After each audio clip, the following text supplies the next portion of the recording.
আজকে আমরা একটা কিরকম পিকনিক করলাম। হ্যালো এভরিওয়ান, সকাল সকাল ঘুম থেকে চলে আসলাম দোকানে।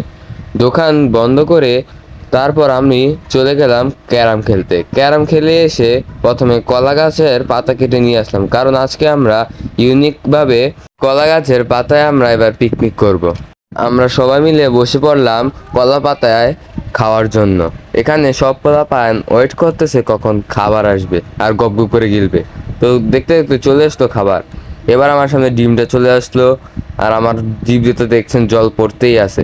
তো আসা মাত্র আমি তাড়াতাড়ি খাই, তাড়াতাড়ি ডিম ভাঙে মুখে ভরে দিলাম। আহ, কি শান্তি, কি একটা মজাই পেলাম। এবার চলে আসলো রোস্ট। আমি রোস্ট দিয়ে খায় ফেললাম। ওমা, দেখি কি সেই স্বাদ। চলে আসলো একটা মরিচ। খাবারের ভিতরে কেন বেকার দেও গাছ তুই, যা।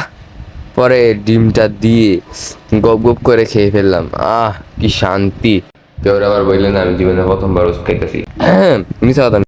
আমি আবার মিক্সিং খাবার খাইতে একটু বেশি পছন্দ করি। প্রথমে শশা দিয়া, তারপরে এটা রোজ দিয়ে, তারপরে পেঁয়াজ দিয়া, লেবু চিপ দিয়ে খাইতে যে কি মজা। মুখে বর্তে না বর্তে কতগুলা ফ্লেভার একসাথে আমার মুখের উপর ব্লাস্ট করছে, আমি নিজেও বলতে পারি না। কেউ ফলোয়ার সাবস্ক্রাইব করতে বলবেন না কিন্তু।